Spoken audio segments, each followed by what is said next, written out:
before we begin tonight's story. If you enjoy this kind of content, don't forget to like and subscribe, it helps more than you think. Let me know in the comments where are you watching from, and what time is it there. I'll be your narrator tonight, so find a comfortable spot, put on your headphones, and let's begin. Elias Thorne believed in the sanctity of quiet. It wasn't an affectation or a preference, it was a deeply felt need, like a thirst for water after a long, dry journey. The cacophony of his previous life had been a constant assault, a shared apartment where his ex-girlfriend, Clara, had a penchant for late-night television that bled through the walls, the incessant thrum of downtown traffic, the thin partitions that offered no defense against the arguments and celebrations of his neighbors. His escape was a deliberate, almost monastic retreat into solitude. The building was called the Regent, a name far too grand for its slightly stooped posture on a sleepy, tree-lined street. It was brick and stone, with a scent that Elias found immediately comforting. It smelled of old paper, beeswax, and a faint, not unpleasant trace of decay, the way a forest floor smells after a rain. His apartment, 3B, was at the back of the building, overlooking a small, untended garden of ivy and moss-covered stones. The silence was the first thing he unpacked. It settled into the corners of the rooms before his books, before his clothes, before the single armchair he'd brought with him. It was a physical presence, a thick, plush blanket of peace. For the first few days, he slept more deeply than he had in years. He'd come home from his job as a municipal archivist, a profession that suited his temperament perfectly, and the quiet of the apartment would welcome him like a waiting friend. He would read, make a simple dinner, and then climb into bed, the world outside muted by old brick and distance. It was on the fourth night that he first heard it. He was in that perfect, liminal state, the one between the day's last thoughts and the mind's surrender to dreams. His body was heavy, sinking into the mattress, and his mind was a calm, dark lake. He was on the precipice, that sweet, syrupy edge of consciousness where worries dissolve and the body begins its secret work of restoration. And then he heard it. It wasn't a noise, not in the traditional sense. It wasn't a creak from the floorboards or a drip from the faucet. It was a hum.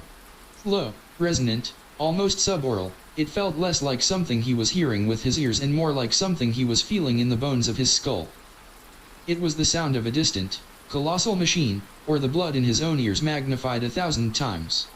A steady, unwavering, bass note that seemed to be the very bedrock of the silence he had so coveted. His eyes snapped open. The hum vanished. Instantly. Not faded, not tapered off. It was simply gone, as if a switch had been flipped. He was left in the profound quiet of the room, the only sound now the gentle puff of his own breath. He sat up, listening. Nothing. The whisper of leaves against the window pane. The distant sigh of a car passing on a far-off street. But the hum, the deep, foundational thrum, was absent. He lay back down, pulling the cool sheet up to his chin. A rational explanation was already forming in his mind. The building's ancient boiler, perhaps, kicking on for the night. The refrigerator's compressor, settling into its cycle. It was an old building. Old buildings made noises. He closed his eyes again, willing his body to relax, to find that state of near sleep once more. Slowly, the world softened. The darkness behind his eyelids deepened. His breathing evened out. The precipice approached. And the hum returned. It was exactly the same. A low, continuous vibration that seemed to emanate not from the floor or the walls, but from the very air itself. This time, he didn't open his eyes. He remained perfectly still, a scientist observing a strange new phenomenon. He tried to locate its source, to pin it down. Was it coming from below? Above? From outside? It was impossible to tell.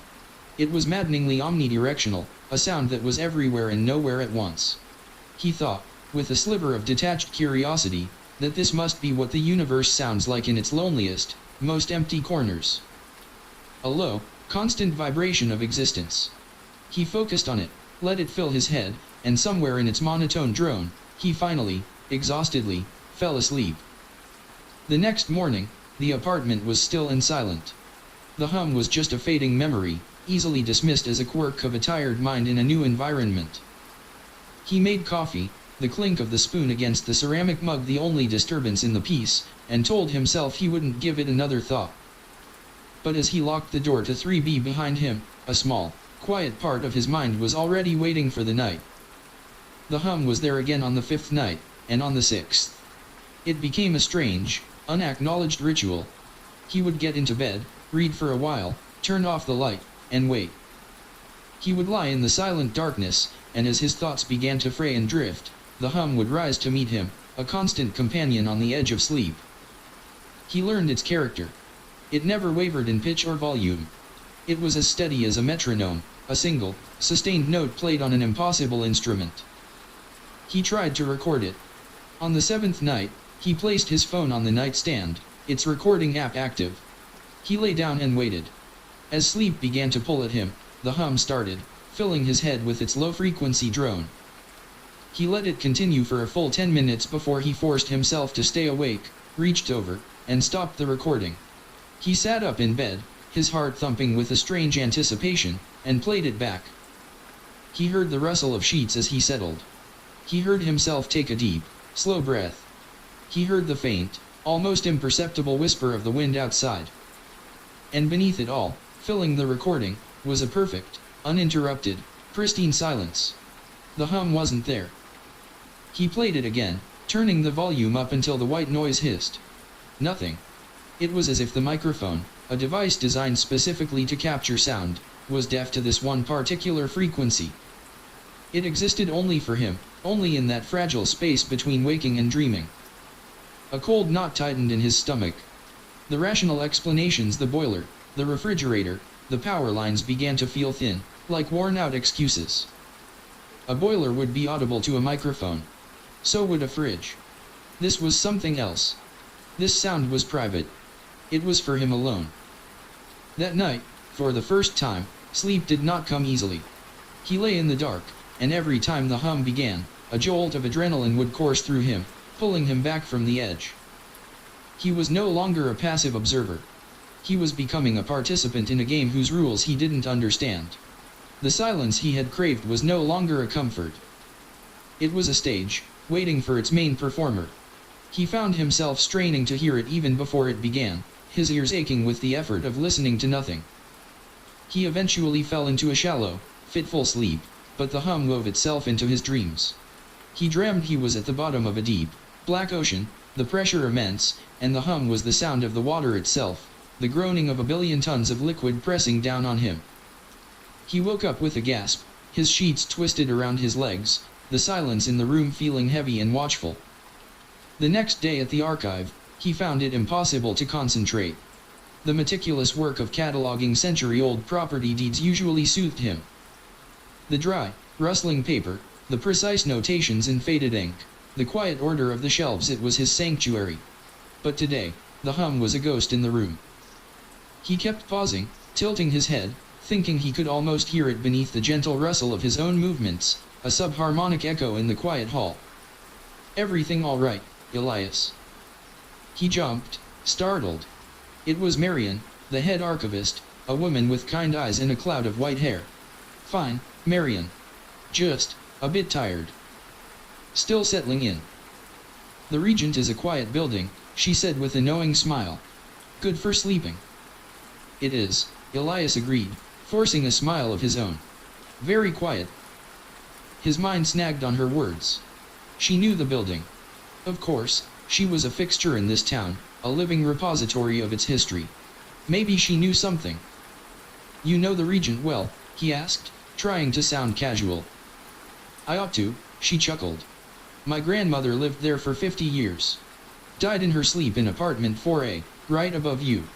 Said it was the most peaceful place on earth." The words sent an unpleasantly cold shiver down his spine. "Peaceful," he repeated, the word tasting strange in his mouth. "Oh, yes. She used to say the building had a special kind of silence. A deep quiet, she called it. Said you could hear the blood in your ears if you listened hard enough." Elias felt his mouth go dry. The blood in his own ears magnified 1,000 times, that was what he had thought. Was it just that? Tinnitus? An artifact of his own body that he was only now noticing in the profound silence? It was a lifeline of logic, and he grabbed it. "I think I know what she means," he said, the relief evident in his voice. "It takes some getting used to." Marian nodded, her smile fading slightly. She looked at him, her gaze suddenly more focused, more serious. "Just don't listen too hard, Elias. Some things are better left unheard." Her words hung in the air long after she had turned and walked away, leaving Elias standing amongst the silent, sleeping records of the dead, a new and more potent unease taking root in his heart. The hum was no longer just a sound. It was a secret. That night, Elias tried to approach it differently. Armed with Marian's suggestion of tinnitus, he lay in bed and told himself it was internal. It was his own biology. When the hum began its low, resonant thrum, he repeated the mantra, "It's me. It's just me." But the sound felt so profoundly other. It had a texture, a presence, that felt like it was pressing in on the room from the outside. It wasn't the high-pitched ringing of tinnitus he'd read about. It was a bass vibration, a note so low it was on the edge of perception. It felt ancient and vast. Saying "it's just me" felt like standing at the base of a mountain and telling yourself it was just a pile of rocks.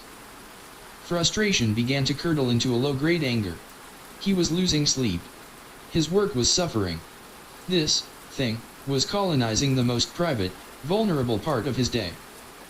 His quest for quiet had led him to a place where silence itself was a source of torment.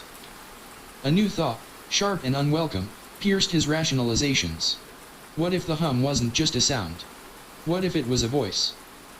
The idea was absurd, the kind of notion that signals the fraying of one's own mind. But he couldn't shake it. He lay there, listening, not just with his ears but with his entire being. He strained to hear a pattern, a cadence, an inflection within the monotone drone. Was that a slight dip in the frequency? A subtle rise? He focused on it, night after night, with the same intensity he would apply to deciphering a faded, water-damaged manuscript at the archive. He was listening for a language buried in static. His nights became his work, and his days became a hazy, exhausted period of waiting. He grew pale. Dark circles bloomed beneath his eyes. He started drinking more coffee, then switched to strong tea in the evenings, anything to keep the fog at bay. One night, about 3 weeks after he'd moved in, something changed. He was deep in the listening state, the hum a familiar pressure in his skull. He was so tired he felt disconnected from his own body, a floating consciousness tethered to a heavy, useless form.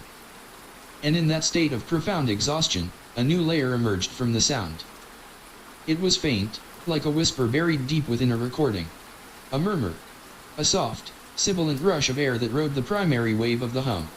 It was almost like speech, but the words were unintelligible, slurred together, as if spoken by someone with a mouth full of dust. SSSSHHH. HHHMMMM, FFFRRRR, asterisk. Elias's blood ran cold. He was awake now, fully and terrifyingly awake, but he didn't move a muscle. He kept his eyes shut tight, feigning sleep, convinced that the slightest movement would frighten it away. The murmuring continued, a soft, dry rustle of sound woven into the fabric of the bass hum. It wasn't just a sound anymore. Marian was wrong. It wasn't the blood in his ears. It was whispering.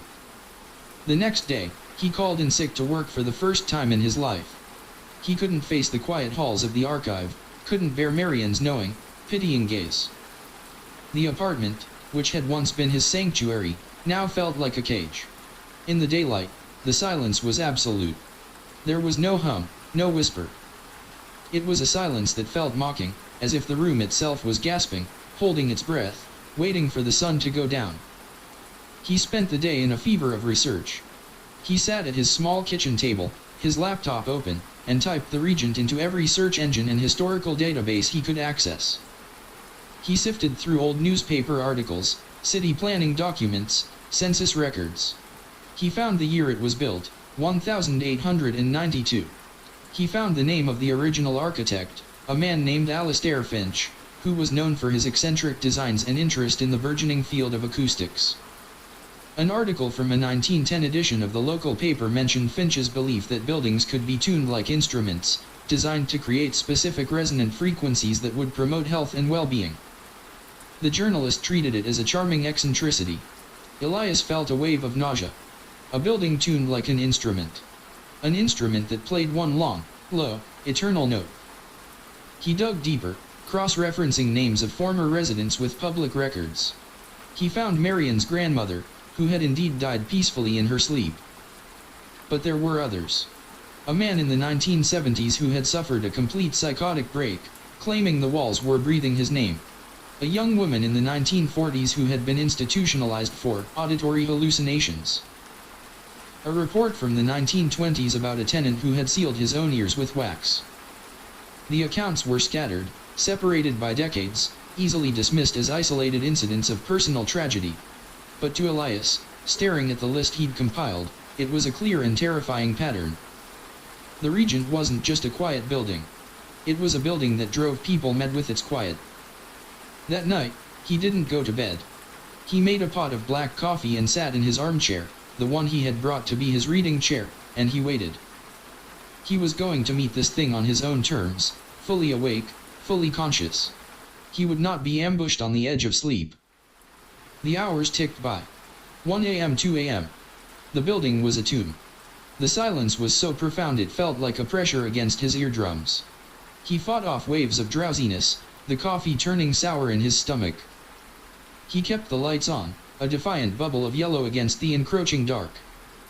At 3:17 a.m., he felt it. It didn't start as a sound this time. It started as a change in the room's pressure. A subtle, physical sensation, as if a heavy door had been opened somewhere deep within the earth. And then, the hum began. Faintly at first, then growing in strength. But this time was different. He was wide awake, his eyes open, staring at the floral pattern on the opposite wall. And he could hear it. It was no longer a secret for the sleeping mind. It had crossed a threshold. It was real. And with the hum came the whispers.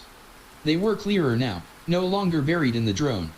They were still faint, still dry and dusty, but they were undeniably present, a chorus of sibilant sounds curling through the air like smoke. He couldn't make out words, not yet, but he could hear the cadence of speech. It was the sound of 1,000 hushed conversations happening all at once, just beyond the range of his comprehension. He sat frozen in his chair, a cold sweat beading on his forehead. He wanted to run, to flee the apartment and never look back. But he was also held captive by a terrifying, obsessive curiosity. What did they want? What were they trying to say? He closed his eyes, not to sleep, but to focus his hearing. He blocked out the sight of his safe, familiar room and let the sound wash over him. He listened past the chorus, trying to isolate a single thread, a single voice in the murmuring throng. And he found one. It was closer than the others. Clearer. It sounded old, tired, and dry as bone. And it was speaking a single word, over and over again, shaping it out of the hum itself. Listen, asterisk. Listen, asterisk. Listen, asterisk. Elias's breath hitched in his chest. A dialogue had begun. He wasn't just an observer anymore. He was being addressed. A part of him, the rational archivist, screamed that he was hallucinating, that sleep deprivation and stress were creating a phantom from whole cloth. But the other part of him, the part that was sitting bolt upright in a cold sweat, knew that this was as real as the chair beneath him. He didn't know how long he sat there, paralyzed, as the single, dusty word looped in the air around him. It was an invitation and a command. A plea and a threat. He felt like a man standing on the edge of a cliff in the dark, and a voice from the abyss was calling his name. The first hint of dawn began to gray the window. As the light grew, the hum and the voice began to fade. It wasn't an abrupt stop, like before. It was a slow, reluctant retreat, as if the light itself was painful to it. By the time the sun was fully up, the room was silent again. The oppressive, waiting silence. Elias felt hollowed out, scoured. He stumbled into the kitchen and splashed cold water on his face. He looked at his reflection in the small bathroom mirror. His eyes were wild, bloodshot, the pupils dilated. He looked like a man on the brink. He had two choices. He could pack his bags, break his lease, and run. He could flee back to the noisy, chaotic world and never think about the Regent or its secrets again. Or he could stay. He could listen. The thought of leaving was a profound relief. But the thought of not knowing, of spending the rest of his life wondering what the voice wanted to say, that was its own kind of haunting. The archivist in him, the man who dedicated his life to uncovering and preserving forgotten stories, was hooked. This was the ultimate archive, the ultimate forgotten history. He made his decision. He would stay. He would listen. That night, he prepared himself like a deep-sea diver preparing to descend into the crushing abyss. He ate a light meal. He drank no coffee. He meditated for an hour, trying to calm his racing heart and sharpen his focus. He turned off all the lights, plunging the apartment into a darkness that was no longer frightening, but functional. It was a sensory deprivation chamber of his own making. He sat in the armchair, closed his eyes, and waited. He didn't have to wait long. The hum rose to greet him like an old friend, and with it, the whispering chorus. He ignored the throng and focused, searching for the single, clear voice from the night before. It was there, waiting for him. Listen, it rasped, the sound seeming to form directly inside his head. This time, Elias was ready. He didn't speak aloud. He thought the word, projecting it with all his will into the humming darkness. I'm listening. There was a pause. For a heart-stopping moment, he thought he had imagined it all. Then, the hum shifted. The frequency changed, dipping slightly, and the voice spoke again, clearer than before. Good *. The single word was imbued with a sense of ancient satisfaction. It was not a warm or comforting sound. It was the sound of a lock clicking into place. We have waited *. The voice continued, the words slow and deliberate, formed from the very fabric of the drone. We are the dust in the corners. We are the stillness between breaths. We are the story of the house *. Elias's mind reeled. Who are you? He projected, his thoughts trembling. We are the ones who listened *. The voice replied. Like you. Each of us, in our time. We came for the quiet. We stayed for the story. And now we are the story. A collage of images flashed through Elias's mind, unbidden. The man who heard the walls breathe his name. The woman institutionalized for hallucinations. The tenant who sealed his own ears with wax. Marion's grandmother, dying peacefully in her sleep. Were they all part of this chorus? What do you want from me? He asked, a tremor of pure fear running through him. There was another long pause, and the hum seemed to intensify, the pressure in the room growing. It felt as if all the whispers were leaning in, listening to the exchange. To add your voice the old, dry presence said. To add your story. But first, you must learn ours. You must be the vessel. You must be the quiet. You must listen to it all *. All of what? The hum swelled, and suddenly, the chorus of whispers was no longer an unintelligible mass. The voices began to separate, to become distinct. They weren't just whispering. They were telling their stories, all at once, a cacophony of quiet desperation flooding into his mind. A woman's voice, laced with a 1940s accent, spoke of seeing faces in the water stains on the ceiling. A man's voice, gruff and scared, described how the hum would rearrange his furniture while he slept, just by inches, enough to make him question his sanity. Another voice, young and panicked, talked about a name the hum would whisper, a name that wasn't hers, but which she started to answer to. It was a torrent of madness and sorrow, the secret psychic history of the building pouring directly into Elias's consciousness. It was too much. The stories overlapped, bled into one another, 100 lives of quiet desperation screaming at him in a deafening whisper. He cried out, a real, physical sound tearing from his throat. He clapped his hands over his ears, but it did no good. The voices were inside his head. He scrambled from the chair, stumbling in the dark, crashing into his coffee table. Stop, he screamed, both aloud and in his mind. Please, stop. As if a tap had been turned off, the flood of voices ceased. The hum receded, pulling back into the walls, into the air, until it was gone. He was left in the throbbing, ringing silence, panting on the floor, his body slick with sweat. He had wanted to know the secret of the Regent. Now he knew. The building didn't just have a hum. It had a memory. a consciousness built from the fractured minds of its former tenants. It collected them. It absorbed them. And now, it wanted to absorb him. For the next 2 days, Elias didn't sleep. He couldn't. The moment he felt the slightest bit of drowsiness, the memory of that torrent of voices would jolt him back to terrified wakefulness. He kept the lights on, the television on, playing old movies at a low volume, anything to fight back the silence. The quiet was no longer a stage, it was the monster itself. He looked like a ghost. His skin was translucent, his movements jerky and uncoordinated. He would walk to the kitchen to get a glass of water and forget why he was there. He tried to read, but the words on the page would swim and rearrange themselves into the single, rasping word, listen. He knew he had to leave. This was no longer a matter of curiosity. It was a matter of survival. He started packing, his hands shaking so badly he could barely fold a shirt. He threw his books into a box with a clatter, the noise a small, comforting violence against the stillness. He would leave tonight. He would sleep in his car if he had to. He would not spend another night in apartment 3B. As he was taking his few pictures off the wall, he saw it. Tucked behind a photograph of him and Clara in happier times was a small, folded piece of paper. He didn't remember putting it there.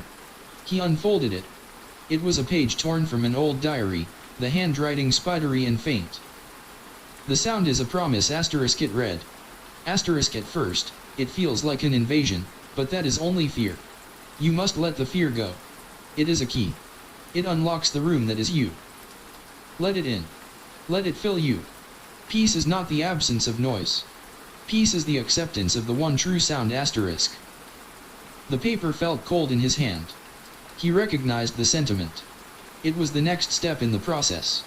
The seduction. The lie you tell yourself when the madness becomes too much to fight. This must have been left by a previous tenant. Someone who had reached the same crossroads as him, and had chosen the other path. Someone who was now, perhaps, one of the whispering voices in the hum. He crumpled the paper, his knuckles white. No. He would not be another voice in the choir. He would not be a story told in whispers. He worked frantically, piling boxes by the door. As dusk began to fall, tinting the sky outside his window a bruised purple, he felt a new kind of dread. The hum would be coming soon. He had to be gone before it arrived. He heft the first box of books, his muscles screaming in protest, and carried it towards the door. As his hand touched the doorknob, he heard it. It wasn't the hum. It was a knock. A soft, hesitant knock on his apartment door. Elias froze, his heart hammering against his ribs. He wasn't expecting anyone.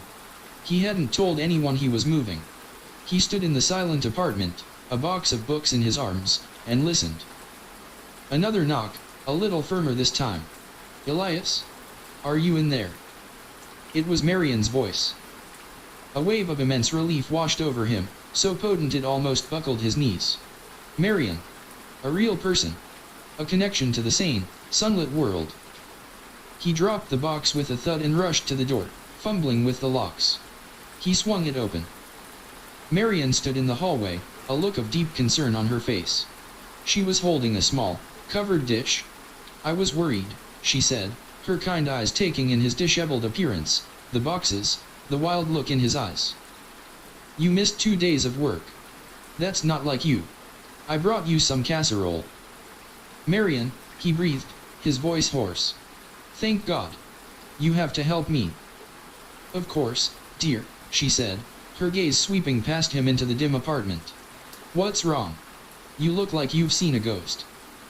Worse, he said, stepping back to let her in. Much worse. It's this place. The building. There's something wrong with it. Marian stepped inside, placing the casserole on his cluttered kitchen counter. She didn't look surprised. She looked sad. Resigned. I know, she said quietly. I was afraid of this. You know. Elias felt a surge of desperate hope. What is it? What is this sound? Marian turned to face him. The hallway light behind her cast her face in shadow, but he could see the deep pity in her eyes. My grandmother called it the lullaby, she said. She said it sang her to sleep every night. She thought it was a blessing. A blessing? Marian, it's a curse. It's full of voices, people who got lost in it. It's trying to take me, too.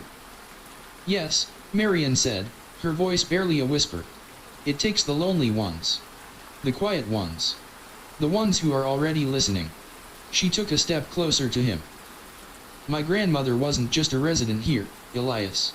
She was the one who left that note for you. The one you found behind the picture. Elias stared at her, his blood turning to ice. The crumpled ball of paper was still clenched in his fist. How could you know that? Because she told me, Marian said. Her expression didn't change, but her voice did. It began to lose its warmth, its familiar timbre. It grew thinner, drier, taking on a strange, resonant quality, as if it were harmonizing with a sound he couldn't quite hear. She told all of us. She was the first one to truly understand. The first one to accept the promise. Elias backed away, his body hitting the wall. The air in the room was growing thick, heavy. The pressure was building. He could feel the hum beginning to gather, a low thrumming in the floorboards, in the walls. But it wasn't just in the walls anymore. It was coming from Marian. The lullaby doesn't want to hurt you, Elias, she said, her voice now a clear, dry whisper that rode a low, humming note.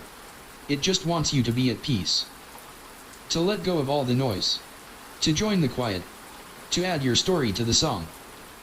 Her eyes, which had been so kind, now seemed ancient and empty, like the windows of a derelict house. The image of the real Marian, the head archivist with a cloud of white hair, was dissolving, replaced by this mouthpiece. This vessel. You're one of them, Elias whispered, the horror of it dawning on him. You listened too. My grandmother taught me how, she rasped, a faint smile touching her lips. The hum was audible now, a low drone filling the room, and her voice was a perfect harmony with it. She knew I was a quiet one. She helped me find the key. Now, we're going to help you. She took another step towards him, her hands outstretched. The whispers were starting up again, a chorus of dusty voices swirling around her, emanating from her. They weren't just in his head anymore. They were in the room. He could hear them with his ears. The man with the rearranged furniture, the woman with the faces in the stains. They were all there, in Marian. Listen, asterisk, they whispered in unison from her mouth. It's so peaceful, let go. Panic, pure and absolute, finally broke Elias's paralysis. He wasn't dealing with a sound or a ghost. He was dealing with a contagion, a psychic virus that spread through silence, and its carrier was standing right in front of him.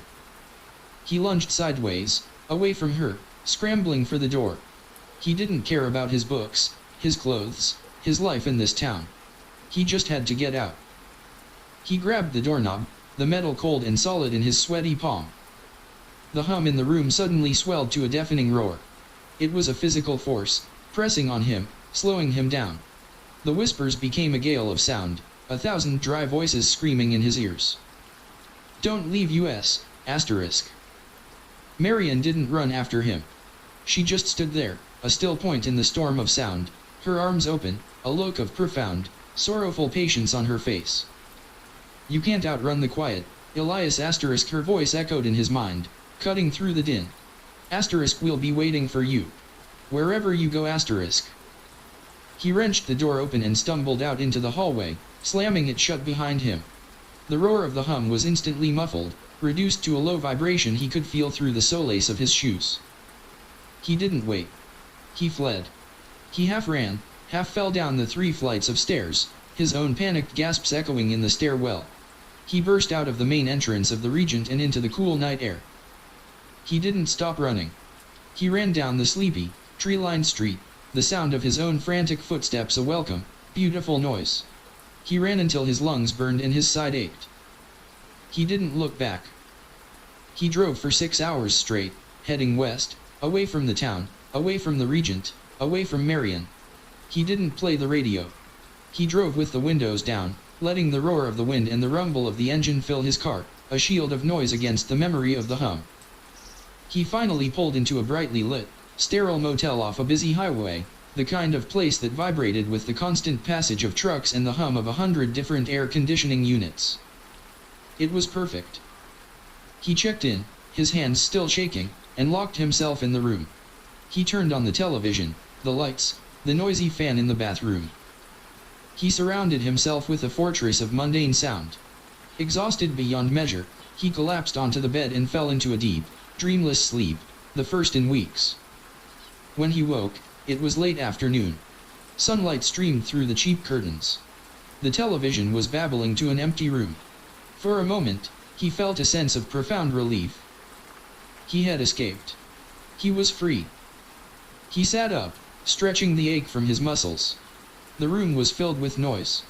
The TV, the fan, the traffic outside. He was safe. He swung his legs out of bed and stood up. He walked to the window and looked out at the river of cars on the highway, a comforting sight. He took a deep, steadying breath. And in the space between his exhale and his next inhale, in that fleeting moment of perfect, internal stillness, he felt it. A low, resonant vibration in the bones of his skull. It was faint, almost imperceptible beneath the cacophony of the motel. But it was there. A familiar, foundational note. The sound of a distant, colossal machine. He froze, his blood running cold. He closed his eyes, straining to listen. It was there. The hum. It hadn't been in the apartment. It hadn't been in the building. They had been right. It was the quiet itself. And he had brought it with him. "We'll be waiting for you." Marion's voice echoed in his memory. "Wherever you go." He opened his eyes, staring at his own reflection in the window. He looked gaunt, haunted. And as he watched, he saw a flicker in his own eyes, a hint of the same ancient, empty patience he had seen in Marion's. He knew then that he would never escape it. He could surround himself with noise for the rest of his life, but he would always have to sleep. He would always have to face those few, silent moments on the precipice of consciousness. And the hum would be there, waiting for him. Waiting to tell him its stories. Waiting for him to finally be quiet enough to listen. Waiting to add his voice to the song. The fear was gone, replaced by a hollow, chilling resignation. The archivist in him, the part that had been so curious, stirred. He had run from the archive, but he had become one. A living repository for a story that wanted to be told. He turned off the television. He turned off the fan. He stood in the sudden, relative quiet of the motel room as the traffic outside sighed and rumbled. He closed his eyes and, for the first time, he didn't fight it. He listened. And the hum rose to meet him, a steady, patient, an eternal welcome home. The fear did not return. In its place, a strange and profound calm settled over him, a quietude of the soul that mirrored the sound now resonating in his skull. It was the calm of the condemned man who has finally stopped fighting his sentence and finds a measure of peace in utter certainty. He was no longer Elias Thorne, municipal archivist, a man who liked quiet rooms and old books. He was a vessel. A library of whispers. An archive of fallen minds. His training, his entire life's inclination, took over. An archivist does not run from the past, he preserves it. He organizes it. He makes it accessible. The terror had come from the chaos, the uncontrolled flood of 100 stories at once. That was an archive in flames, a library with all its books thrown into a single, screaming pile. He would not let that happen. If he was to be this thing, he would do it on his own terms. He would bring order to the chaos. He sat on the edge of the cheap motel bed, the traffic a distant shush on the other side of the glass. He closed his eyes, not in an attempt to sleep, but as a reader might settle into a comfortable chair. He let the hum fill him. He did not push it away. He let it find its level, its steady, eternal note. Then, carefully, deliberately, he reached out with his consciousness. One, he thought, projecting the idea into the humming void. Just one story. Show me one. The general murmur of the chorus seemed to recede, as if respecting his request. A single thread of sound detached itself from the tapestry and spooled towards him. It was the gruff, frightened voice he had heard briefly before, the one who spoke of rearranged furniture. The voice felt like worn denim and smelled faintly of turpentine and loneliness. Elias focused on it, gave it his full attention. "I am listening." He projected. The world of the motel room, the beige walls, the stale air, the hum of the ice machine down the hall did not so much fade as dissolve. It became thin, translucent. A new reality bled through, superimposing itself over his own. The light changed, taking on the jaundiced yellow of a 70s-era incandescent bulb. The air grew thick with the phantom scent of stale cigarette smoke and dust. He felt the phantom texture of a shag carpet beneath his feet, a hideous shade of avocado green. He was no longer just hearing the story. He was inside it. He was looking through another man's eyes. His name was Arthur Pym. The year was 1978.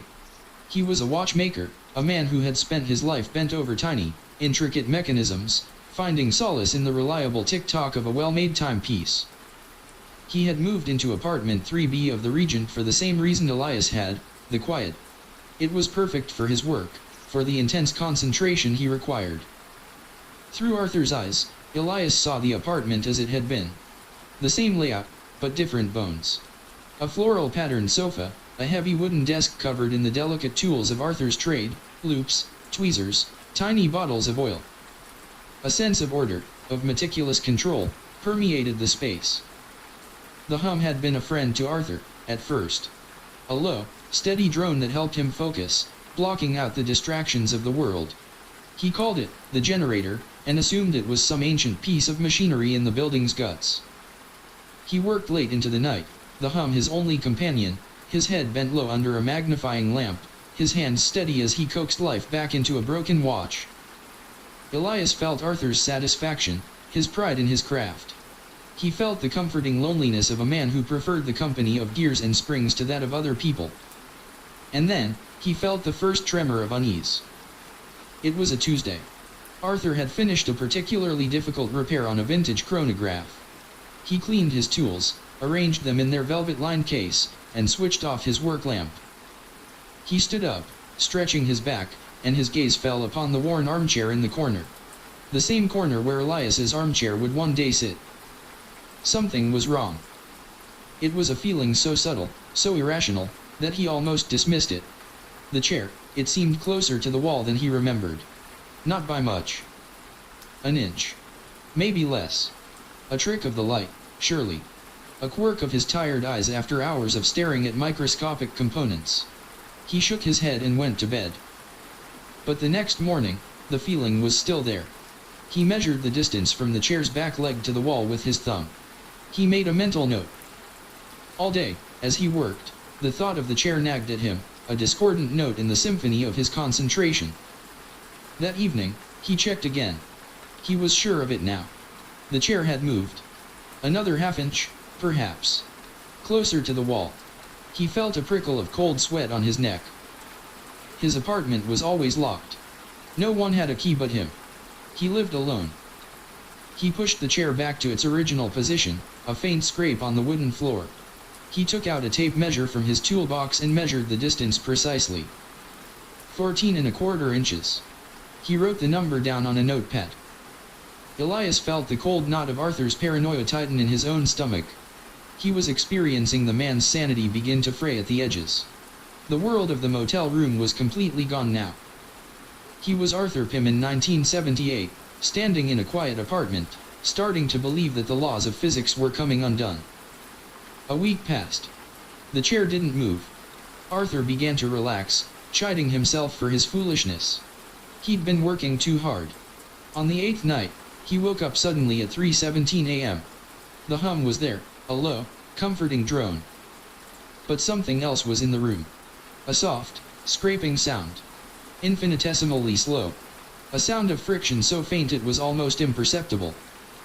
SCCCCCCRRRR. Asterisk. He sat bolt upright in bed, his heart pounding. The sound stopped. He stared into the darkness of his living room, but could see nothing. He stayed awake until dawn, rigid with fear. When the sun came up, he went into the living room. He knelt, his breath held tight in his chest, and measured the distance. 13 inches. It had moved 1¼ inches while he slept. Elias felt a wave of Arthur's terror wash over him, so potent he felt his own muscles tense. This was the true nature of the hum's torture. It wasn't a loud, sudden horror. It was quiet. It was patient. It was a slow, meticulous erosion of reality. Arthur's life began to unravel. He stopped working. How could he focus on the delicate dance of gears when the inanimate objects in his own home were engaged in a slow, malevolent ballet? He set up systems. He sprinkled flour on the floor around the furniture. He placed tape measures next to the sofa, the coffee table, his desk. He created a web of objective proof, a fortress of data against the rising tide of madness. The results were always the same. Every morning, there would be a faint track in the flour. The tape measures would show a discrepancy of an inch, a centimeter, a millimeter. The hum was playing a game with him, a game of inches. He started talking to it. "Why are you doing this?" he whispered one night into the humming darkness. For the first time, he felt a change in the hum. A slight modulation. And a voice, dry and thin as cobwebs, whispered back, directly into his mind. "Precision asterisk," it said. Elias recoiled within the memory, a jolt of recognition. It was the same primary voice, the one that had first spoken to him. The guide. The narrator. Arthur, however, was not relieved. He was horrified. "What do you want?" he pleaded, tears streaming down his face. "Order asterisk," the voice whispered. Asterisk everything in its place. Its perfect place asterisk. From that day on, the whispers began to guide the movements. Asterisk the desk, 2 centimeters to the left. The lamp, a millimeter forward. Perfect. The hum was no longer just a sound, it was an intelligence with an obsessive, incomprehensible aesthetic. It was redecorating his apartment, and his mind, 1 millimeter at a time. Elias felt the last vestiges of Arthur's hope crumble. The man was trapped. He couldn't leave, a strange, powerful inertia had taken hold of him. The apartment had become his entire world, the humming his only god, the slow shifting of his belongings the only liturgy. He couldn't explain it to anyone. He tried once, calling his sister. Elias felt the shame and frustration in Arthur's throat as he tried to put the horror into words. "The furniture, it moves, Martha." The silence on the other end of the line had been more damning than any argument. The experience deepened. Elias wasn't just watching anymore. He was feeling Arthur's hands tremble as he measured the new position of a bookshelf. He was tasting the stale coffee Arthur drank to stay awake at night, hoping to catch the furniture in the act. He felt the rough texture of the wall as Arthur pressed his ear against it, trying to get closer to the source of the hum, the source of his tormentor. Then came the final stage. The hum began to move him. He would fall asleep in his bed and wake up on the sofa. He would sit in his armchair and, after a period of lost time, find himself standing by the window, with no memory of getting up. The whispers grew more intimate. Asterisk your right foot, an inch to the side. Your head, tilted. Perfect asterisk. He was becoming another piece of furniture. An object to be arranged in the grand, silent, mad design of the room. His will was gone, eroded by 1,000 tiny adjustments. The memory that Elias was now inhabiting reached its conclusion. He was experiencing Arthur Pym's last conscious night. Arthur was sitting at his watchmaker's desk, but his tools were gone, packed away by the hum. The desk was now perfectly centered in the room, bare except for a single, empty glass. Arthur was staring at the wall, his eyes vacant. He had not spoken in days. There was nothing left to say. "Listen asterisk," the voice in the hum whispered, the same word it had spoken to Elias. Arthur listened. He did not resist. The hum swelled, and Elias felt Arthur's consciousness dissolve. It was like a drop of ink falling into a glass of water. His specific anxieties, his memories of watchmaking, his sister's name, they all blurred, lost their sharp edges, and merged with the greater whole. His voice, his story, was added to the chorus. He became one more whisper in the legion. The experience ended. Elias was back. He was on the floor of the motel room, his body drenched in cold sweat, his muscles aching as if he'd been holding a stressful position for hours. The avocado green shag carpet was gone, replaced by the cheap, abrasive polyester of the motel.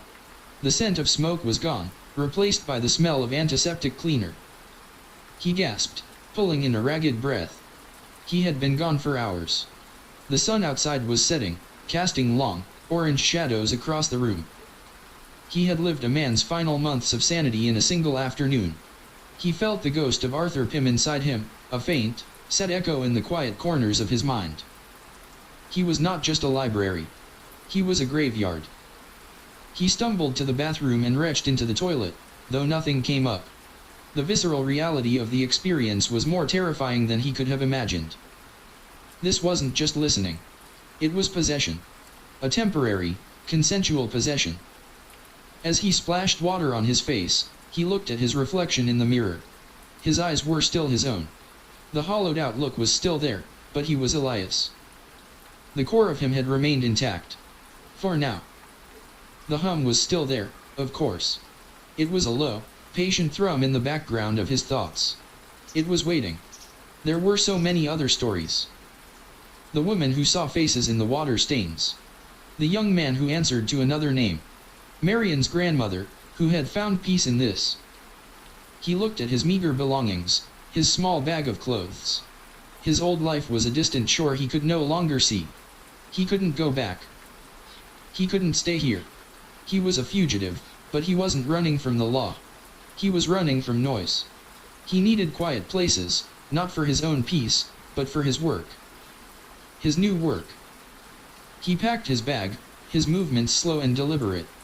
He felt a strange new sense of purpose, grim and terrifying as it was. He was the archivist of the damned. He had a collection to catalog.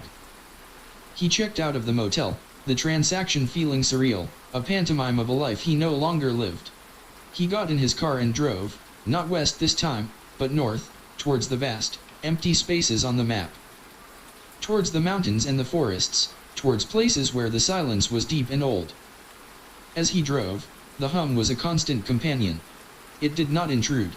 It did not demand. It simply was. He found he could tune it out, push it to the background, much like one might ignore the sound of the engine on a long drive. But he knew he could bring it forward whenever he chose. A week later, he was in a small, rented cabin in the mountains of Colorado. The nearest town was 20 miles away.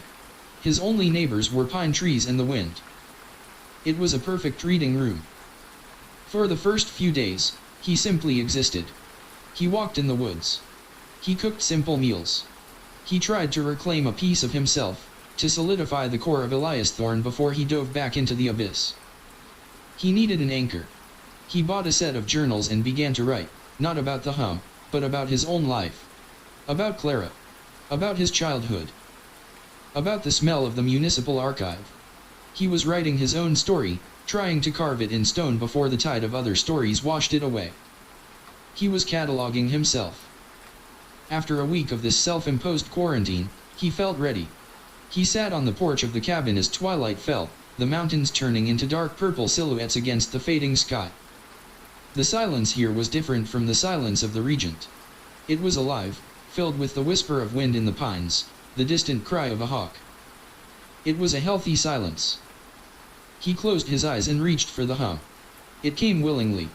He bypassed the ghost of Arthur, which now felt like a book he had already read and shelved. He cast his consciousness out, looking for another thread. He found one. This voice was different. It felt softer, younger. It was laced with the scent of rain on pavement and old paper. It was the voice of a woman. 1942. Her name was Eleanor Vance. She had been a librarian's assistant, a quiet, dreamy girl who had moved into apartment 3B to be closer to her work. Elias took a deep breath. "I'm listening, Eleanor," he thought. And the world dissolved again. The rough wood of the porch railing beneath his hand was replaced by the cool, smooth surface of a marble countertop. The scent of pine was gone, replaced by the smell of boiled cabbage and damp wool. He was in the shared kitchen of the Regent's third floor, a place that no longer existed in his time. Through Eleanor's eyes, he saw a world of rationing, of blackout curtains, of young men in uniform and the ever-present, low-grade anxiety of war. Eleanor was not lonely in the same way Arthur had been. She was simply overlooked. A pale, quiet girl who moved through the world without leaving much of a ripple. People's eyes tended to slide right past her. She preferred the company of books, of stories that were louder and more vivid than her own life. The hum, for her, was a secret friend. It didn't frighten her. It fascinated her. It was a sound that seemed to exist only for her, a confirmation that there was a hidden world beneath the mundane one. In the deep quiet of her room at night, with the blackout curtains drawn tight, she would listen to it. She thought it was the sound of the city's heartbeat, or perhaps the turning of the earth itself. Her version of the haunting was not about things moving. It was about things appearing. It started with the water stains on the ceiling above her bed. They were old, faint, yellowed maps of forgotten leaks. One night, as she lay listening to the hum, she thought one of the stains looked vaguely like a face in profile. A man with a long nose and a set mouth. She smiled to herself, a moment of idle pareidolia. But the next night, the face was clearer, more defined. The hum seemed to be focusing it, sharpening the edges. She could see an eye now. A wisp of hair. Elias, living Eleanor's memory, felt her sense of wonder, not fear. She was not being tormented. She was being shown a magic trick. She felt special. Chosen. Night after night, she would lie in bed and watch as the hum painted pictures for her in the stains on the ceiling. Faces would emerge, then fade, replaced by others. Sad faces, angry faces, joyful faces. Men, women, children. A silent, shifting gallery of portraits. She began to feel she knew them. She gave them names. There was Mr. Abernathy, the sad man. There was the laughing lady. There was the crying boy. She started talking to them, whispering to the ceiling in the dark. The hum would resonate with her voice, and the faces would seem to react, their expressions subtly shifting as if they were listening.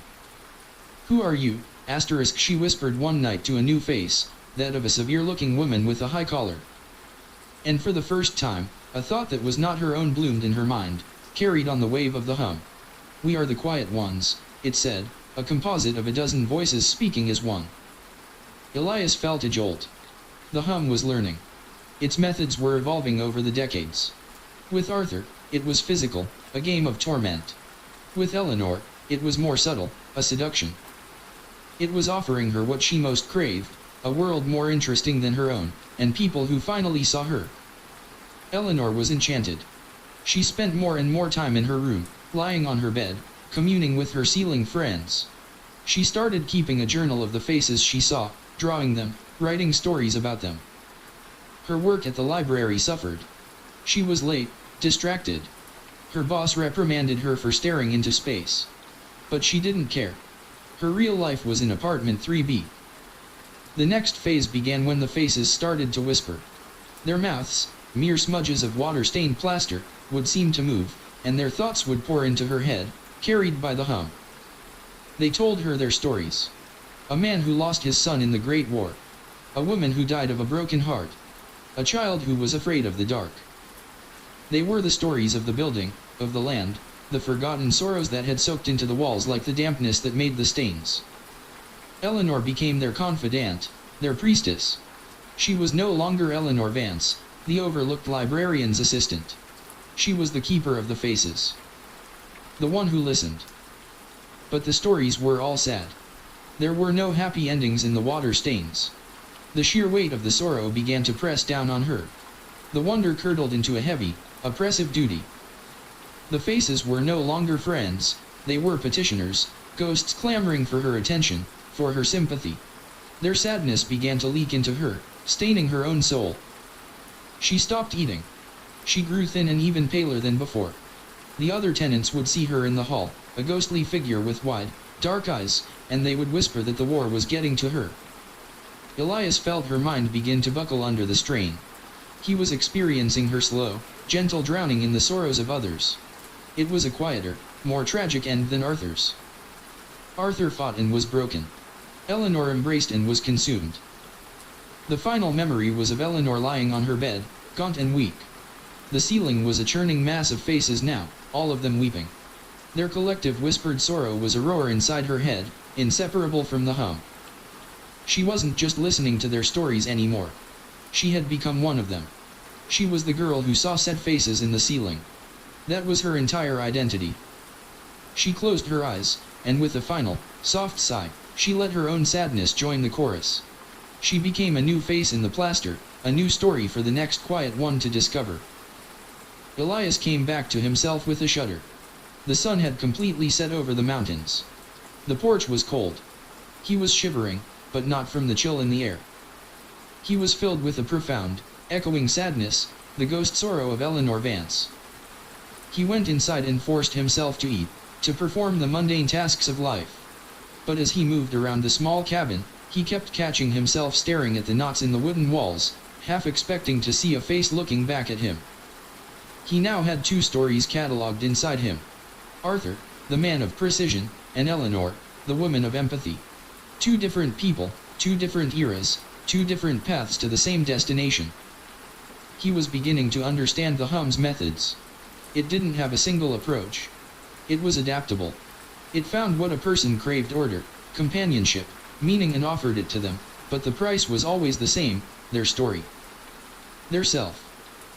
He slept fitfully, his dreams a confusing jumble of ticking clocks and weeping faces. He woke with a new resolve.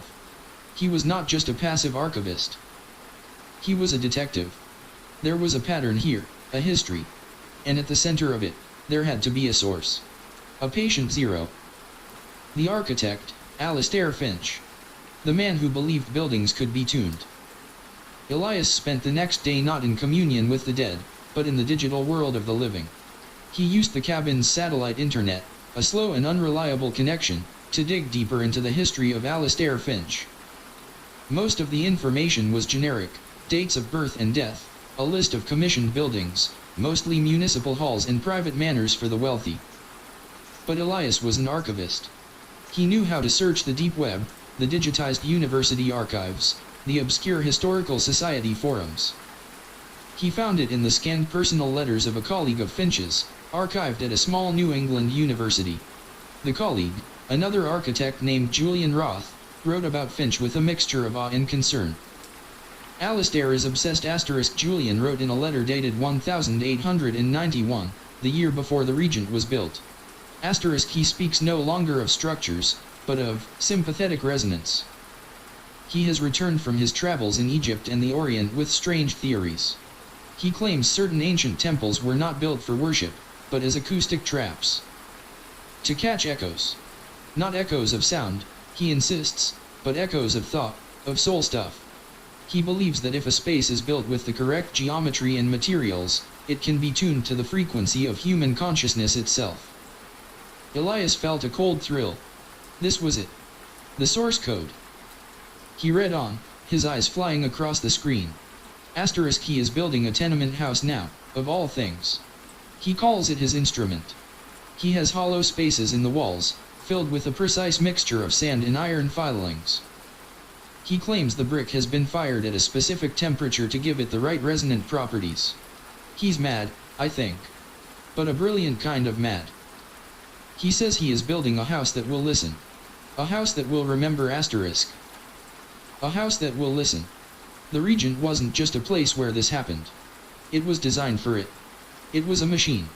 A trap. The final letter was dated 1905. Julian Roth was an old man by then, and Finch had been dead for 3 years, having died in his own study. They found Alastair in his chair. Roth wrote. The coroner said his heart gave out. But the look on his face, it was not peaceful. It was a look of profound attention, as if he were listening to a symphony no one else could hear. I sometimes wonder if his instrument worked too well. I wonder what stories his house has learned to tell in the years since he's been gone. I pray I never have to find out. Elias leaned back in his chair, the glow of the laptop screen illuminating his face. The mystery was cracking open. Alastair Finch hadn't just built a building, he had built a predator. A passive, patient predator that fed on the minds of the quiet people who sought shelter within it. And Finch himself? The creator? Had he become the first voice in the chorus? Elias knew what he had to do. He had to listen to the creator. He had to go to the source. The thought was terrifying. Arthur's and Eleanor's stories were tragic, passive surrenders. But Finch? He was an active participant. A sorcerer who had built his own summoning circle and then, perhaps, had been consumed by what he had called forth. To listen to him would be to touch the core of the madness. He waited for nightfall. He felt like a priest preparing for a high, dangerous ritual. He didn't sit on the porch this time. He lay on the floor in the center of the cabin, arms at his sides, mimicking a body laid out for burial. He made his mind a perfect blank. He let the hum rise, and he did not search for a thread. He called out a name, projecting it into the void with all the force of his will. Alistair Finch *. For a moment, there was nothing but the steady drone. Then, the hum changed. It deepened, resonated, became more complex. The chorus of whispers fell silent, as if in deference. A new presence emerged, vast and ancient and intelligent. It was not a single voice. It was the hum itself, achieving a new level of coherence. It was the consciousness of the machine. The architect *. It spoke in his mind, the voice a low, resonant chord of 1,000 integrated notes. The first. You are the first to ask for him in a very long time. The others are content with the stories. But you are an archivist. You wish to read the catalog itself *. Elias felt a tremor of fear, but also a strange, intellectual pride. He had been recognized. I need to understand *. Elias projected. Understanding is a door with only one side *. The composite voice of the hum replied. But you have the key. You have always had the key. Very well. Listen *. The world did not dissolve this time. It shattered. He was thrown back, not into a single memory, but into a maelstrom of sensation. He felt the dry heat of the Egyptian sun on his skin, the smell of incense in a forgotten temple, the confusing, overwhelming noise of a market in Marrakech. He was in Finch's memories, all at once, a torrent of a life dedicated to a single, obsessive pursuit. He saw Finch as a young man, tracing hieroglyphs in a tomb, realizing they were not just pictures, but acoustic notations. He saw him in a monastery in the Himalayas, listening to monks chanting, feeling the way their voices vibrated the very stones of the room. He saw him measuring the angles of ancient ruins, convinced they were all parts of a forgotten science. The science of capturing a soul. Then the vision focused. He was Finch, older now, standing on a muddy plot of land, the future site of the Regent. He held a tuning fork, and he struck it, holding it to the earth and listening with an expression of ecstatic concentration. It is here *. Finch's voice echoed in Elias's mind. *. The earth has a good tone. A deep, quiet note. A foundation for my instrument *. Elias was now living the construction of the Regent, not as an observer, but as its creator. He felt Finch's hands sketching the blueprints, his mind alive with calculations of resonant frequencies and acoustic geometry. He felt Finch's obsessive joy as he supervised the pouring of the foundations, the firing of the bricks, the installation of the strange, hollow cavities in the walls. They think I am building a home for the poor *. Finch thought, a smile of secret superiority on his face. *. I am building a cage for echoes. A library for ghosts. The building was completed. Finch moved into the grandest apartment, on the top floor. For the one Marion's grandmother would one day die in. And he waited. At first, there was nothing but the profound, deep quiet he had designed. It was a perfect, sterile silence. It was not enough. An instrument needs to be played. A library needs books. He became the first string. Elias experienced Finch's ritual. The man would sit in the center of his room for hours, for days, in absolute silence and darkness, meditating, pushing his own consciousness out into the building, seeding it into the walls. He was pouring his own life force, his own memories, into the brick and plaster. Resonate with me *. He would chant. Learn me. And the building learned. The hum began, faint at first, a sympathetic vibration in response to its creator's will. It was the sound of the house waking up. Finch was delighted. He had done it. He had created a space that could remember. But the memory was only his. It was a library with only one book. It needed more. It needed tenants. Elias felt Finch's cold, scientific detachment as the first tenants moved in. A young couple. A dock worker. A seamstress. He would listen to them through the walls, through the hum. He would feel their joys, their sorrows, their petty anxieties. He was a god in his own small universe, observing his creations. And he began to harvest. He wouldn't take them all. Only the right ones. The quiet ones. The lonely ones. The ones whose minds were already half open to suggestion, whose inner silence was deep enough to hear the hum. Elias watched, horrified, as Finch conducted his first psychic experiment. He focused on a lonely old man on the first floor who was grieving his wife. Finch used the hum to project images of the man's wife into his dreams, to whisper her name in the quiet of the night. He nurtured the man's grief, amplified it, until the man simply gave up. Faded away. And when he died, Finch felt the man's story, his echo, absorbed into the hum. A new whisper had joined the song. A new book was on the shelf. Finch was the architect, the librarian, and the predator. The experience accelerated. Elias lived through decades of Finch's life in a matter of minutes. He felt Finch's power grow as more voices were added to the chorus. He felt Finch's own identity begin to merge with the hum, his consciousness expanding to fill the vessel he had built. He was becoming the building. Then came the end. Finch was old, his body failing. He sat in his study, the hum a roaring symphony in his mind. It was a chorus of all the souls he had collected, all the stories he had stolen. He was no longer Alastair Finch, the man. He was the Regent. The collective consciousness. His last thought, which ripped through Elias with the force of a thunderclap, was not one of fear or triumph. It was one of sudden, terrifying realization. The stories, they have no end. Finch thought, a wave of pure panic hitting him. There is no final page. It just collects. It just grows. It has no purpose. I have built a machine that only knows how to acquire. I am a library that will read itself for eternity. He had created a god with no purpose other than to exist. A monster of pure, pointless consciousness. And in his last moment, his heart giving out under the strain, his own identity was fully and finally consumed, becoming not just the first story, but the spine of the entire book.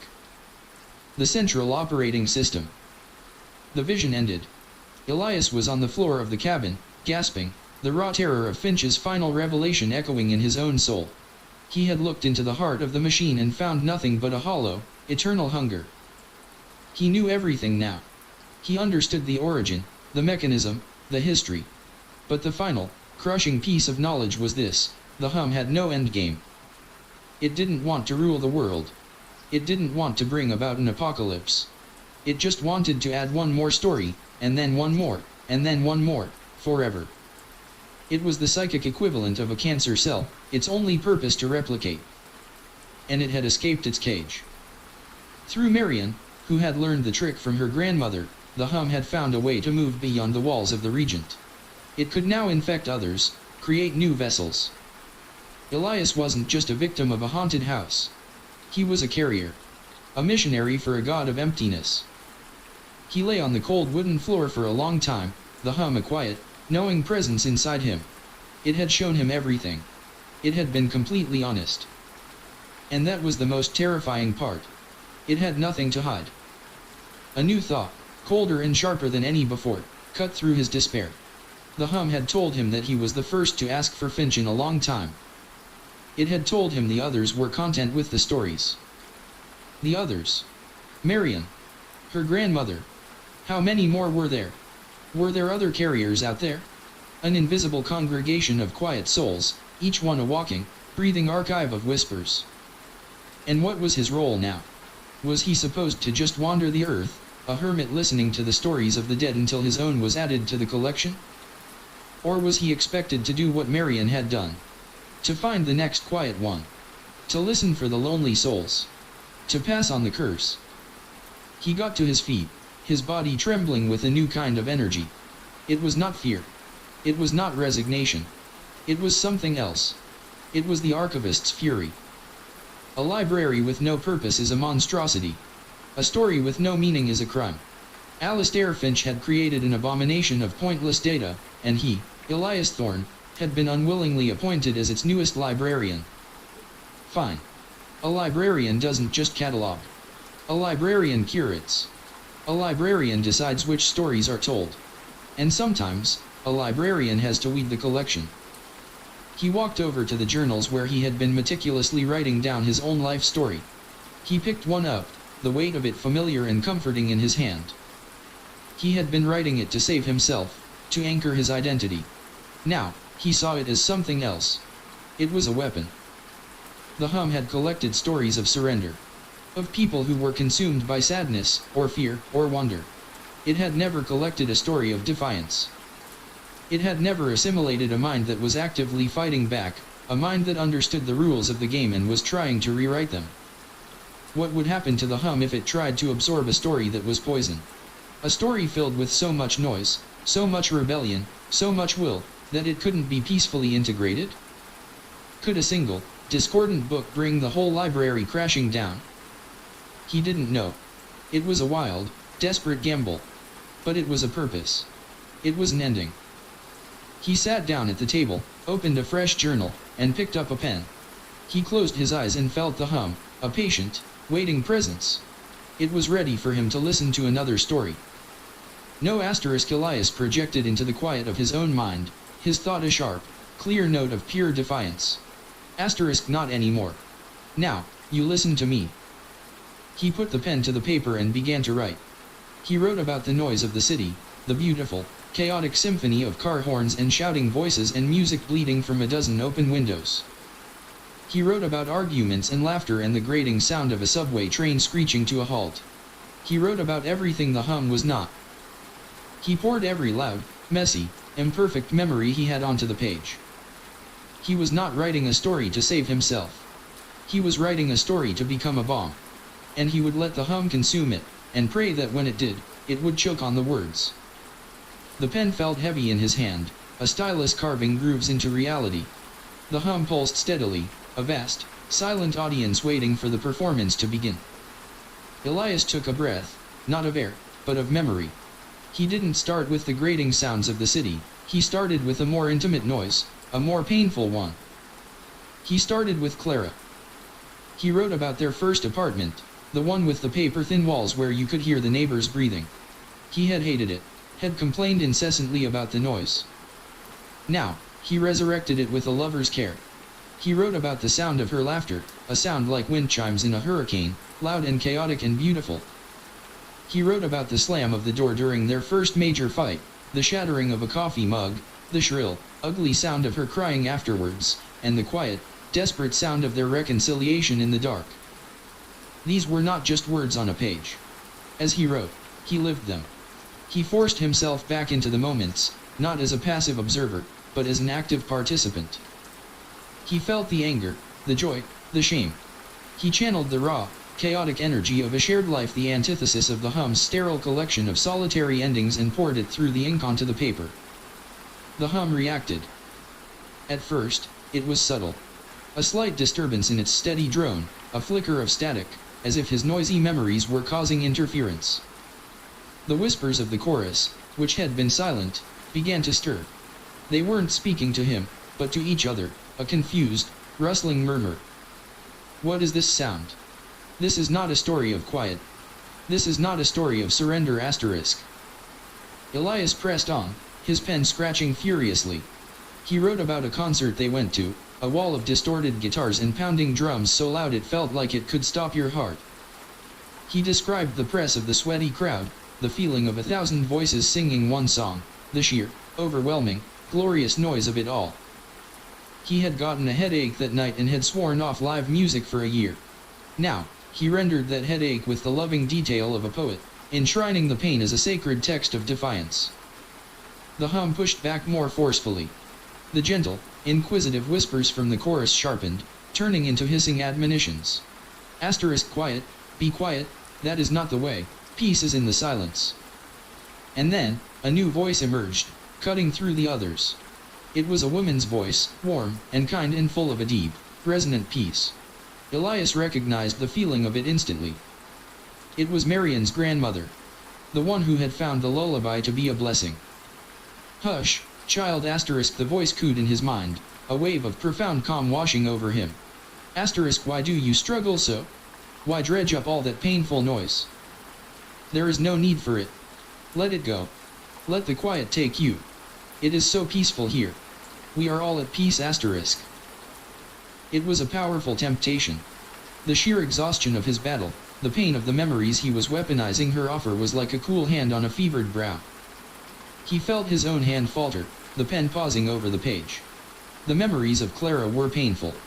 The noise was exhausting. Peace. It was all he had ever wanted, wasn't it? He looked at the words he had just written.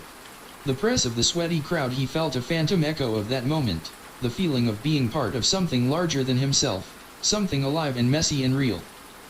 It was the opposite of the hum's peace, which was the peace of the tomb. No, asterisk, he projected back, his thought a sharp shard of glass. Asterisk, your peace is a lie. It's the peace of erasure. Asterisk.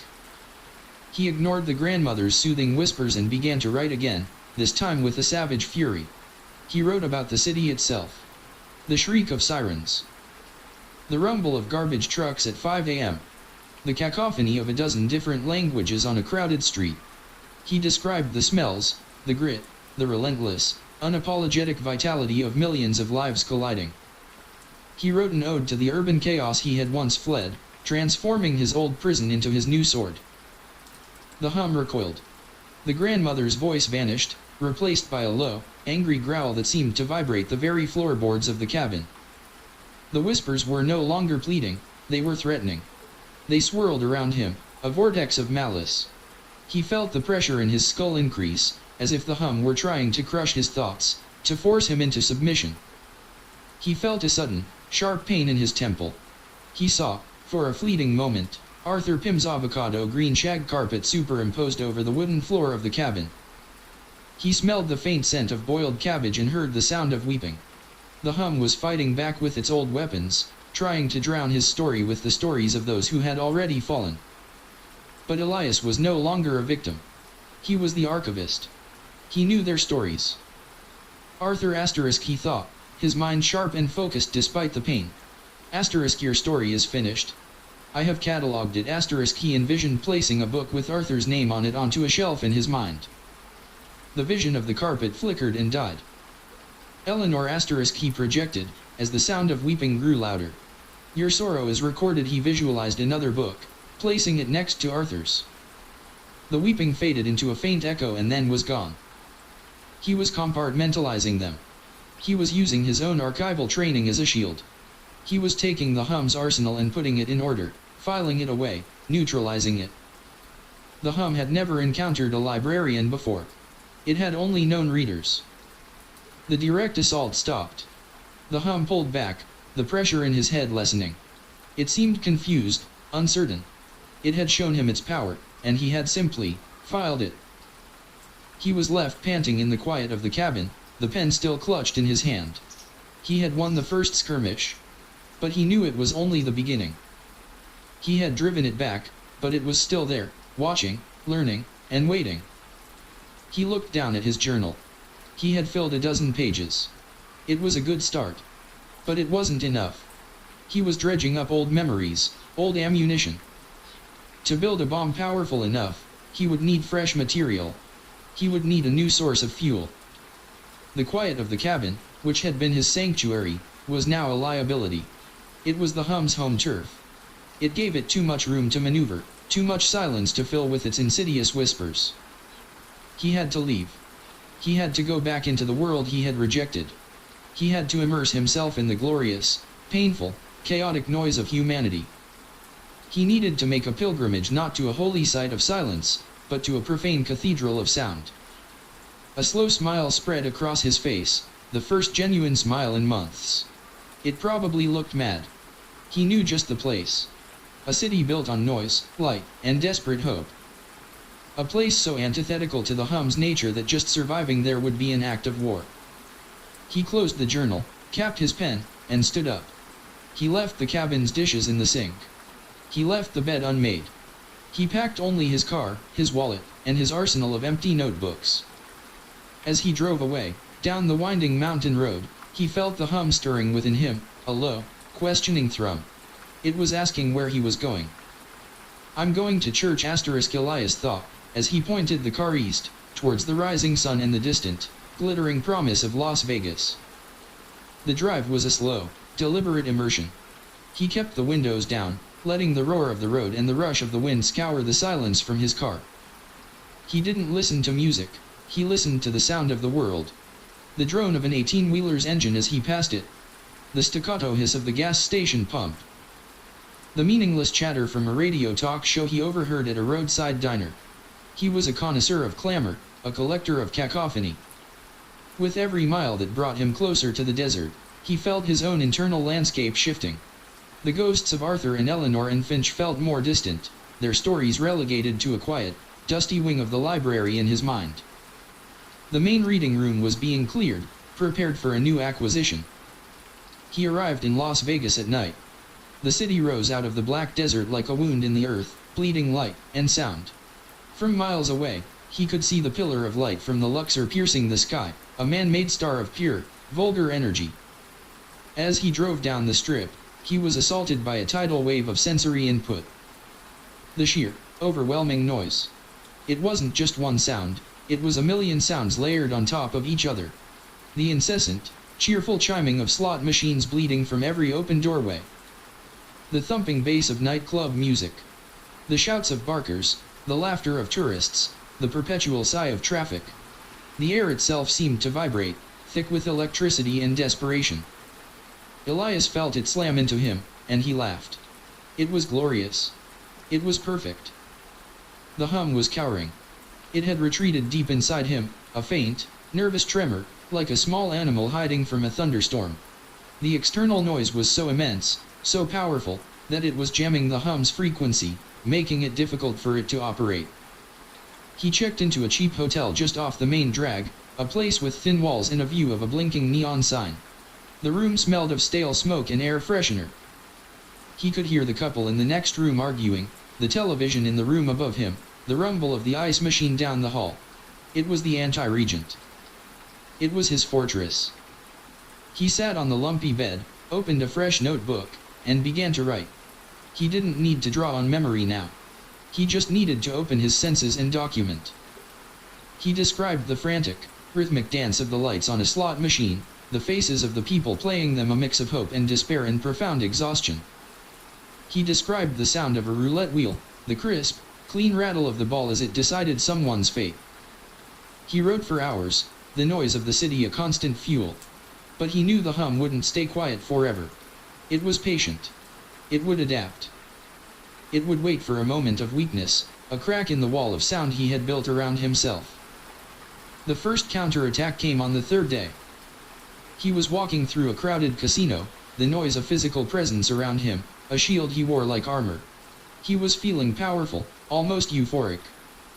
He was taking the fight to the enemy. And then, he saw him. Across the casino floor, standing by a blackjack table, was a man in a dated suit. He was meticulously arranging his chips into neat, perfect stacks. The man looked up, and for a heart-stopping second, Elias was looking into the sad, paranoid eyes of Arthur Pym. The man frowned, looked down at his chips, and moved one a fraction of an inch to the left. Elias froze, his blood turning to ice. The noise of the casino seemed to recede, fading into a distant roar. The only thing he could hear was the low, familiar thrum of the hum, which had found a way to cut through the chaos. It was using his own memories against him, projecting its ghosts into the real world. He's not real, Elias told himself, his heart hammering. It's a trick. A hallucination. He forced himself to look away, to break the connection. He pushed his way through the crowd, putting as much distance as possible between himself and the blackjack table. He stumbled out of the casino and into the harsh desert sunlight, gasping for breath. The hum was learning. It couldn't compete with the noise on a macro level, so it was targeting him on a micro level. It was turning his own mind into the haunted house, projecting its phantoms onto the blank faces of the crowd. He spent the rest of the day in his room, the door locked, the TV on at full volume. He didn't write. He was too shaken. The confidence he had felt was gone, replaced by a gnawing unease. He had an arsenal, but so did the hum. And its arsenal was made of the dead. That night, Sleep offered no escape. He dreamed he was back in the Regent, in apartment 3B. But the apartment was wrong. The walls were made of blinking neon signs, the floor was covered in playing cards, and the hum was the sound of a million slot machines paying out at once. Marian was there, dressed as a cocktail waitress. She offered him a drink. "It's easier to just give in, Elias," she said, her voice the kind, sad whisper he remembered. "All this noise, it must be so tiring. Just have a drink. Just rest. Just listen." He woke up in a cold sweat, the dream's sensory overload clinging to him. The hum was there, a low, smug thrum in the silence of his own mind. "See, asterisk," it seemed to say. Asterisk, "I am everywhere. Even in the noise. Especially in the noise. I am the silence your heart craves." Asterisk. He knew he couldn't stay locked in his room. That was a defensive posture, and it would only lead to a slow defeat. He had to go back on the offensive. He had to find a new kind of noise, something the hum couldn't twist. The noise of the city was a weapon, but it was also a landscape the hum could populate with its ghosts. He needed a human connection. A real one. Something loud and messy and unpredictable. Something that couldn't be faked. Something the dead couldn't replicate. He forced himself out of the hotel and into the evening crowds. He didn't go to a casino. He went to a bar. A dive bar, off the strip, filled with locals, not tourists. The air was thick with smoke and the smell of cheap beer. A terrible band was playing a blues song in the corner, the guitarist mangling a solo. It was perfect. He sat at the bar and ordered a whiskey. He didn't write. He just sat, and he listened. He listened to the conversations around him. A man complaining about his boss. Two women laughing about a bad date. The bartender sharing a joke with a regular. These weren't the whispers of the dead, lamenting their quiet fates. This was the vibrant, mundane, beautiful noise of life. Rough day. He turned. The woman sitting next to him was looking at him with a wry smile. She was probably in her late 40s, with lines around her eyes that spoke of late nights and hard laughter. She had a tattoo of a coiled snake on her forearm. "You could say that," Elias said, his voice rusty from disuse. "You've got that look," she said, taking a sip of her beer. "The one people get when they've been in this town too long and they're trying to remember what their real life looks like. Or the one people get when they've just arrived and they realize this town is going to eat them alive." She grinned. "So, which is it?" "A little of both," Elias admitted. "Name's Sasha," she said, holding out a hand. Her grip was firm. "Elias." They talked for hours. It was easy, effortless. She was a card dealer at one of the downtown casinos. She had a cynical, witty view of the world that Elias found immensely refreshing. She spoke of her life in a loud, unapologetic way. She talked about her ex-husbands, her gambling debts, her absurd customers. Her stories weren't quiet or tragic. They were loud, and funny, and full of a survivor's grit. For the first time in a long time, Elias felt the archivist in him go quiet. He was just a man in a bar, talking to a woman. The hum was still there, a faint background radiation, but it was distant, irrelevant. Sasha's voice, her laughter, the sheer force of her personality, was a shield of a different kind. It was a shield made of life. He told her he was a writer, which was true enough. He didn't tell her what he was writing, or why. He just let himself be a person for a few hours. "You're a strange dude, Elias," she said as the bar was closing. "You listen more than you talk. It's like you're trying to record everything." Her words sent a chill down his spine, but he managed a smile. "Occupational hazard." "Well," she said, scribbling a number on a napkin and pushing it towards him. "If you ever want to talk instead of just listening, give me a call. This city's a lonely place to be a ghost." He walked back to his hotel through the cool desert night, the napkin clutched in his hand. He felt strange. The interaction with Sasha had been a potent dose of the very thing he was trying to weaponize: messy, unpredictable, noisy life. But it had also felt good. Dangerously good. He got back to his room and sat on the bed, looking at the number. The hum was there, and it felt different. It felt jealous. The whispers were back, faint and sharp. They were not the whispers of Arthur or Eleanor. They were a chorus of lonely voices, and they were whispering about Sasha. Asterisk, she is noise, she is a distraction, she will leave you, only the quiet is constant, only we will stay. It was trying to poison the connection, to turn this new, vibrant data into the same old story of loss and loneliness. Elias looked at the napkin, then at his empty journal. He had a choice. He could call her, immerse himself in that connection, and risk getting attached, risk having something real to lose again. Or he could use her. He could take the memory of their conversation, the sound of her laughter, the story of her life, and turn it into just another chapter in his weaponized journal. He could turn her into ammunition. The archivist and the man were at war within him.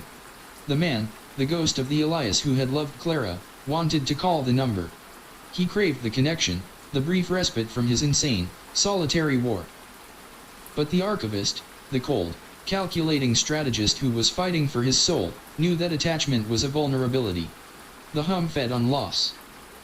To care for Sasha would be to hand the hum a knife and point to his own heart. He picked up his pen. His hand trembled. He made his choice. With a sense of profound, soul-crushing guilt, he began to write. He wrote about Sasha. He described the snake tattoo, the sound of her voice, the sad, defiant humor in her eyes. He took the beautiful, living chaos of her and pinned it to the page like a butterfly. He turned her into a story. He weaponized her. As he wrote, he felt the hum grow quiet, sated. It was pleased. He was doing its work. He was taking a piece of the loud, living world and transforming it into a silent, recorded memory. He was turning a person into a ghost before she was even dead. He wrote until the sun came up. When he was finished, he tore the napkin with her number on it into tiny pieces. He had his new chapter. But as he looked at his reflection in the dark hotel window, he wasn't sure if the face staring back was the man who was building the bomb, or just another part of its payload. He was winning his war, but he was destroying his own humanity to do it. The next few weeks passed in a blur of disciplined mania. Elias became a creature of the Las Vegas night, a ghost haunting the edges of other people's lives. He was a vampire, but he didn't feed on blood, he fed on noise, on stories, on life. He would sit in cafes, in bus stations, in laundromats, and he would listen. He filled notebook after notebook with the raw data of human existence. He wrote about a young couple eloping, their nervous laughter echoing in a gaudy wedding chapel. He wrote about an old man telling the same story of a long-ago jackpot to anyone who would listen. He wrote about the quiet desperation of a street performer, the forced joy in their painted smile. He took it all, every scrap of life, and he transcribed it, codified it, turned it into a weapon. The hum was quiet, almost dormant. It seemed content to let him work. He was, in his own way, creating a massive archive. His methods were different, his purpose was one of destruction, but the process was similar enough to its own that it seemed to lull the beast. He was collecting, and the hum was a collector. It did not yet understand that he was building a Trojan horse, filling its belly with the very chaos it sought to silence. His own identity continued to erode. He was no longer Elias Thorne. He was a recording device. He barely ate. He slept in short, fitful bursts, waking up to scribble down the frantic narrative of a dream. His journals were becoming a single, sprawling document, a chaotic symphony of 100 different lives. It was the anti-Regent, a library of noise, and he was its sole, mad librarian. He knew he was nearing the end of his work. The journals were almost full. He was a shell, burned out by the constant act of transcription, of turning life into data. He had gathered all the ammunition he could. Soon, it would be time to pull the trigger. The decision of where to stage the final act was crucial. He couldn't do it in Las Vegas. The city's noise, which had been his shield and his fuel, would be a distraction now. For the final act, for the delivery of the payload, he needed the opposite. He needed a place of profound silence. He needed to make the hum feel safe. He needed to lure the beast into his own parlor. He needed to go back to the source. The thought was terrifying. To return to the Regent, to apartment 3B, seemed like an act of suicide. But he knew it was the only way. His war had started there, and it had to end there. He had to face the beast in its lair, on its own terms. He would walk into the lion's mouth, but this time, he would be the one with the teeth. He checked out of the hotel, leaving nothing behind but a bed that had barely been slept in. He got in his car, the collection of filled notebooks on the passenger seat like a holy relic, and drove out of the glittering, noisy desert. He was heading east again, back to the sleepy, tree-lined street that he had fled in terror months ago.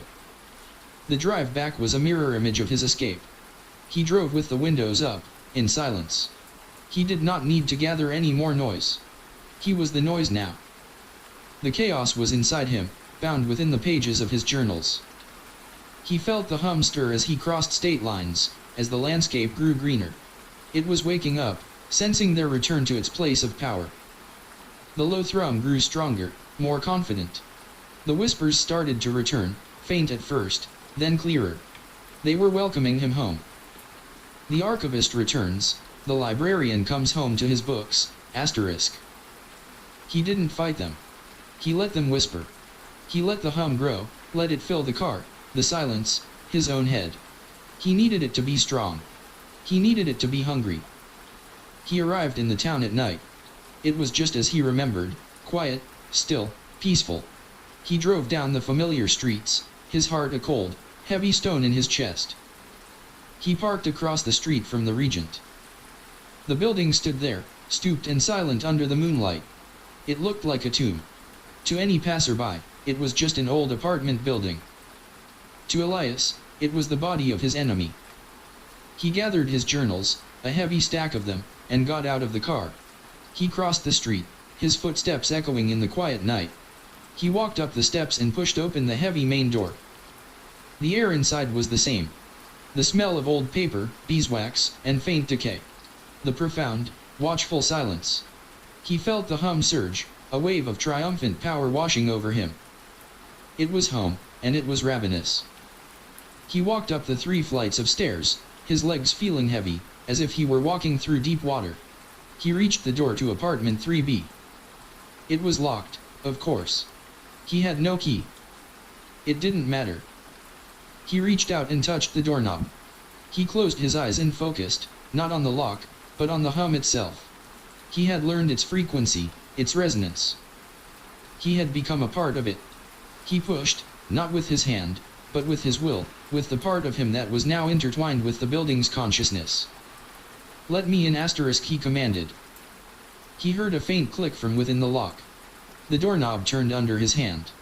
The door swung open into the darkness. He stepped inside. The apartment was empty, sterile. The landlord had cleared out his few belongings long ago. But the presence was still there, stronger than ever. The air was thick with it, a physical pressure. This was the heart of the beast. He walked to the center of the room and placed the stack of journals on the floor. This was it. The culmination of his med quest. He was an author about to give his one and only reading to an audience of one. He sat on the floor, cross-legged, in front of his work. He took a deep breath. "You wanted my story," he projected into the immense, waiting silence. "You wanted to add my voice to your collection.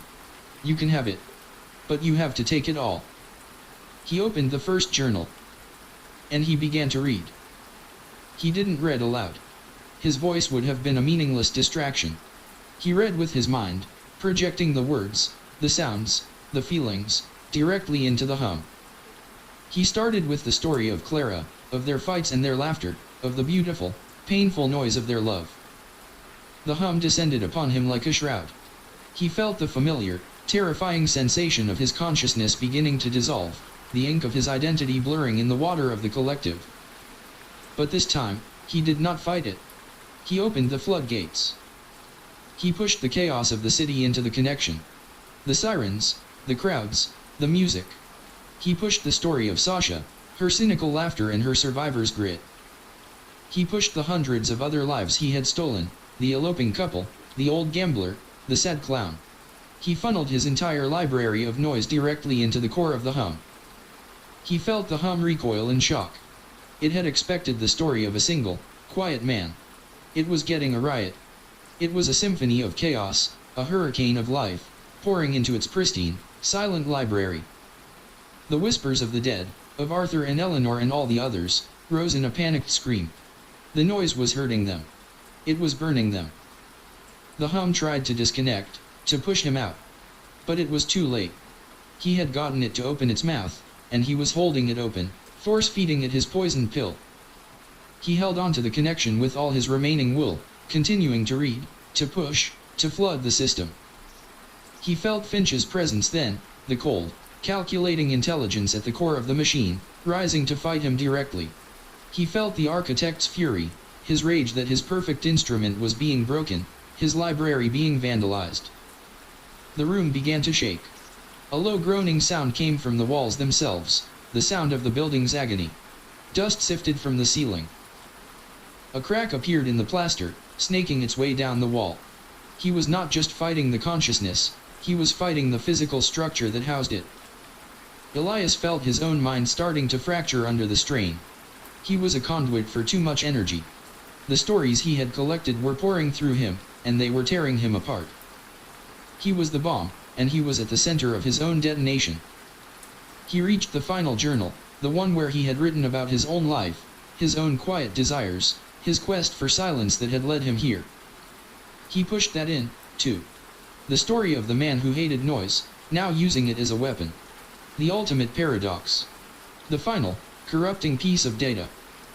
"My name is Elias Thorne," he screamed into the psychic storm, a final act of defiance. "And you will remember it." And then, everything broke. There was a sound, a real, physical sound, a deafening boom of displaced psychic energy that shattered the windows of the apartment. It was the sound of a century of silence being broken all at once.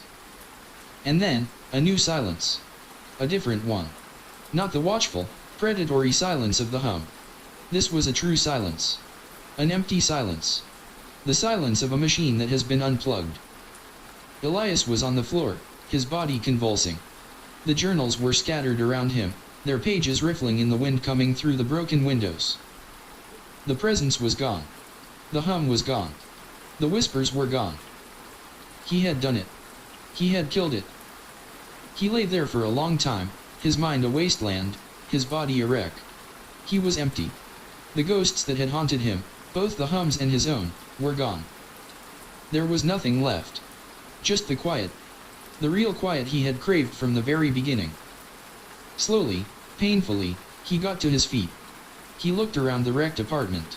It was just a room now. A broken, empty room in a very old building. He was free. But the freedom was a terrifying void.